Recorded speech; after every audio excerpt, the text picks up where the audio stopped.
nagnakaw si Sara ng sako-sakong pera.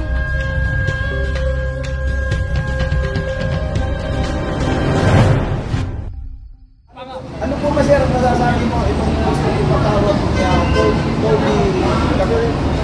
Kobe Dangko si Saldico ayaw ni Abante. Boy nila. Ayaw yung pumayag ni Boy Hipon. Ayaw, hindi papalitan ko ng pangalan si Abante ngayon. Si Congressman Hipon. Congressman Hipon. Hindi o, sabi ng mga taga-Maynila sa distrito niya, hindi raw karapat-dapat tawagin ng Congressman si Yerong. Bakit hindi? Isang pinakamalaki ang tao. Tama ba siya? Hindi dapat ipatawag, sabi ko. Ayaw pumayag niya. Malamang kasabot niya siguro yan, kaya niya hindi pinapatawag. Nakinabang eh. Nakinabang din siya eh. Tapos sasabihin niya, walang karapatan ng House of Representatives na tawagin si Saldico. Eh bakit mo pinatawag sa House of Representatives ang dating Pangulong Presidente na si Duterte? Diba? Tapos sasabihin na naman mamaya ni Claire Castro, kami ay gumagawa ng malawakang investigasyon ngayon. Sila ay dumadaan sa due process. Pero mismong Pangulo ng ating bansa, hindi sila dumang sa due process. Niwala ang pinabang ano ang ICC, kinulong nila si PRRD. Sila ang batas eh. Sila ang batas, kung sino kang may pakinabang, siya pa ang kinugulpi. Si PRRD lahat ginawa na sa bansa. Kaya nagtataka ako sa mga estudyanteng galit kay PRRD. Alam nyo, si PRRD napakagalaki ng nagawa na sa ating bansa. Noong panahon, nung hindi panahon ko si PRRD, di natatakot kang sumakay ng jeep na mayroong ang dala-dalang kwintas. Hindi ka makapag-cellphone habang naglalakad. Mga estudyanteng umuwi galing sa school, nililip, nilalagay sa drum. Pero pagkaupo ni PRRD, sinong nakinabang? Tayo, mga Pilipino. Tatahimik tayo mga Pilipino. Nawala ang mga snatcher, nawala ang mga hold-upper, mga drug addict at mga sindikato. Pagkaalis ni PRRD lahat ginawa niya, binabatikos pa siya ng mga batang buwang. Hindi niyo ba alam na kung hindi dahil kay PRRD wala kayo ngayon? Di malamang lahat kayo ngayon adik. Pumunta kayo ng Bulacan. Napakaraming bata doon, adik, gumagamit ng mga solving boy. Yan lang sa monumento. Ang dami. MCU. Pangit na ngayon. Babalik ka tayo sa dating Pilipinas. Bagong Pilipinas, ito na yung bagong Pilipinas ngayon. Ang nagawa ng bagong Pilipinas, korupsyon. Ibalik ang droga, ibalik ang kadugyutan ng ating bansa. Yan ang nagawa ng bagong Pilipinas ni Bongbong Marcos. Ibalik ang kidnapping. Siya mismo may hawak ng drugs eh. Siya mismo may hawak. Bongbong Marcos eh. Diba, ang nakakapagtaka eh, bakit hindi kasi siya pumapayag hindi pumapayag ito mga ibang politiko sa panukalang batas ni Robin Padilla na kailangan magpa-drug test ng lahat ng mga nakaupo sa government. Sila mismo. Ayaw rin nilang pumayag na ibalik ang death penalty sa mapapatunayang kurakot na politiko. Dahil sila ang unang masasambulan. Sila ay mismo ang unang mamamatay sa sila elektrika. Ang unang mamamatay sa sila elektrika, si Congressman Abante, susunod si Saldico, susunod si Martin Romualdez, si Rita Alaneta Marcos, pati si Unti Bayros, kasama si BBM.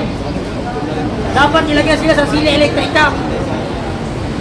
Kaya dapat na maupo ang mga Duterte. Bakit? Ang mga Duterte may mga nagagawa eh. Hindi magnanakaw. Hindi magnanakaw.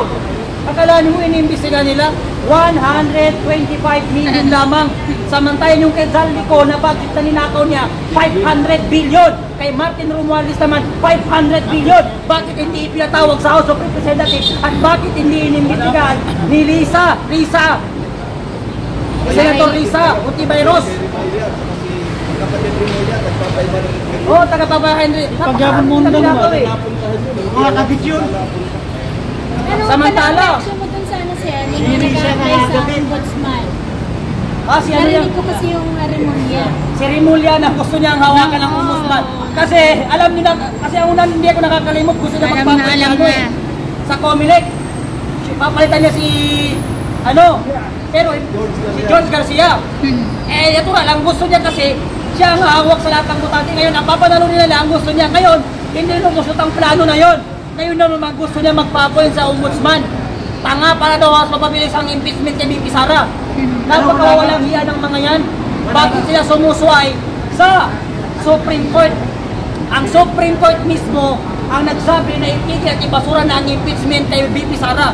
Pero ang mga buhaya, nilalabanan nila ang Supreme Court. Napakawalang niya ninyo. Pinakataas-taas ang hukuman sa Republika ng Pilipinas, susuwayin ninyo. Sino ba kayo? Mga buhaya. Nakasandal sa ano eh. Kay Bangag eh. Nakasandal sa adik eh. Ang nakakalungkot pa dyan, yung mukhang unggoy na si Tory. Ay, bumalik na sa ano nila, sa probinsya nila. Bumalik na sa probinsya nila. Kasama na yung mga pinsan niya, kapatid niya. Oo. Natawa ako Ano sa akin eh. nung meron siyang sinabi na walang adik na pogi. Ayun. Ibig sabihin, parang inamin ni Tory na siya mismo adik. Kasi hindi naman siya pogi eh. Bigla mo si Bumbumba. Kaya nga yata siya natanggal eh. Dahil tinamaan Ang siya. masakit pa dyan, ginamit lang siya ng administrasyon. Oo. Ginamit lang ng administrasyon. Utok-utok. Ngayon wala na siyang pakinabang, tinanggal na siya sa posisyon. Ang sakit sa pakiramdam nun. Kasikat kasi. Oo. Mayabang. Ngayon, kawapas din ngayon dahil wala na siya sa pwesto. Dahil magiging ang bayan sa kanya, kailangan magtago sila kung pamilya. Marami siyang kasalanan na dapat pagbabayaran. Lalo na yung kay Kaya dapat lang people power talaga tayo eh. Dosobin natin ng Malacanang. Dapat. At pababain na sa pwesto ang mga politiko. Hindi tayo dapat matakot sa mga panit nila. Hindi tayo dapat matakot sa mga posisyon nila. Kasi kung hindi dahil sa atin, wala siya sa posisyon nila. Naku, nung birthday ni Tatay Digong, nandun kami sa Oo. may gate ng ano, Ako halos lahat ng rally, nandun ako. Inandun niyo mga pulis Nagsasalita. eh. Ang dami kami ng pulis dun eh. Kaya, Noong rally natin dito, sa EDSA friend dito mismo, nagsalita rin ako nun. Pag-uwi ko, hinabol ako ng mga hampas lupa. Akalanin mo, papakulong nila ako, wala naman akong kaso. Nagtago ako dun sa Bulacan. Almost 8 months ako nagtago dahil hinahanap ako. Sinasabi pa nila, bayaran ako, di piso wala akong bayad. Binayaran ako ni PRRD. Doon sa magandang loob niyang ginawa niya sa ating bansa. Hindi pera ang binayad niya sa akin. Hindi pera. Oo, yun man lang kaligtasan natin, malaki na yun eh. Malaking bayad na yun para sa atin. Kalani mo pagkarani dito, inahanap ako ng mga pulis doon sa Basico, Metro Manila. Pero hindi ako matatakot. Ngayon nandito na naman ako, lumabas na naman ako. Kaya thank you sa ating lahat. Kaya dapat mamaya 5:30 sa lahat na nanonood ng mga Pilipino, pumunta kayo dito sa EDSA Shrine, sa Robinson Galleria para ipakita natin sa mga buhaya na hindi tayo nasisilak sa kanilang mga sungay. Sila mismo ang bumuon yan. Sila mismo ang bumuon yan at mag-iimbestiga sila ng kasama nila. Hindi nila yung ipapakulong.